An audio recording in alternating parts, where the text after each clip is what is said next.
চলো চলো চলো চলো চলো চলো।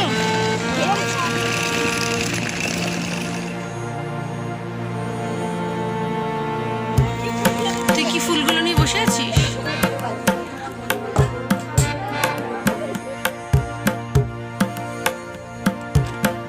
সুপ্রভাত বন্ধুরা, আশা রাখি ঈশ্বরের কৃপায় সবাই সুস্থ আছেন। আমিও ভালো আছি। অনেক দিন পর একটু ঘুরতে বের হলাম। গ্রামের বাড়ি যাচ্ছি। আর গ্রামের পরিবেশ তো মনোমুগ্ধকর, তা আমরা সবাই জানি। সমস্ত ক্লান্তি এক নিমেষে দূর করতে যথেষ্ট। এটি দক্ষিণ 24 পরগনার ছোট্ট একটি গ্রাম।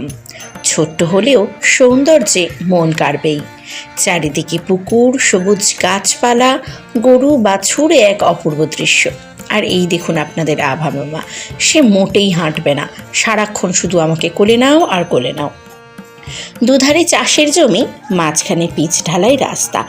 যদিও এ পথে গাড়ি চলাচল হয়, আমরা শুধুমাত্র এ পথের সৌন্দর্য উপভোগ করার উদ্দেশ্যেই হাঁটা পথ ধরেছি। আর সকালবেলা এই পথ ধরে হাঁটতে সত্যিই খুব ভালো লাগে। চারিদিকে পাখিদের কিচিরমিচির আর দুধারে সবুজ গাছপালা, পুকুর, অসাধারণ লাগে।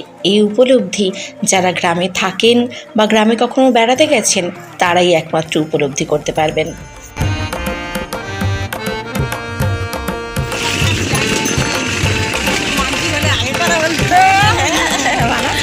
এই যে শাড়ি পরা মানুষটিকে দেখলেন, মুখে একগাল হাসি, ইনি আমার মামার বাড়ির গ্রামের লোক।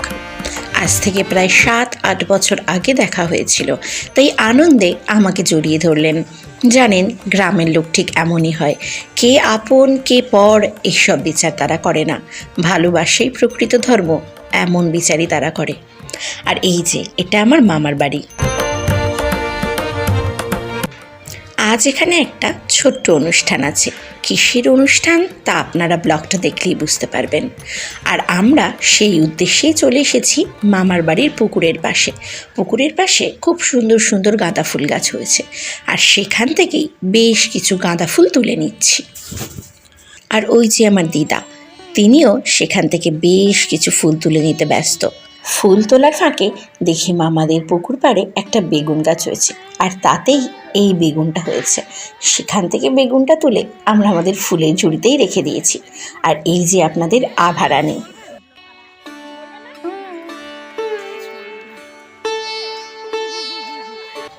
আর ইনি হলেন আমাদের মাসি। আর আমি ব্লগ করছি দেখে মাসি বলছে, দাঁড়া দাঁড়া, শাড়িটা একটু ঠিক করে নিই। আর এনাকে তো আপনারা চেনেনই।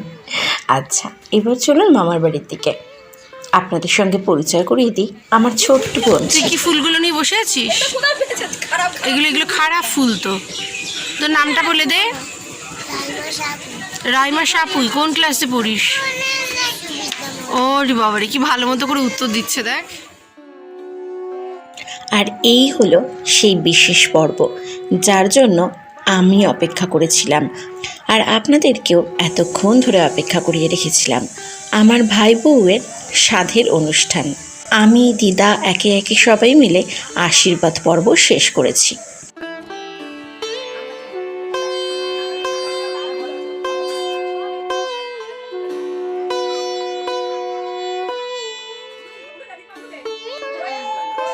একে একে সবার আশীর্বাদ পর্ব শেষ হলো।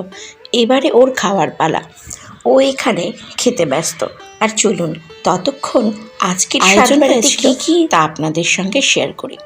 তো মেনুতে ছিল ভাত, মাছের মাথা দিয়ে ডাল, আলু ভাজা, মাছের ঝাল, মাংস, মিষ্টি, পাঁপড়, চাটনি। হ্যাঁ জানি, আপনারাও আমার মতোই ভাবছেন যে সাতবাড়িতে মাংস হয় নাকি।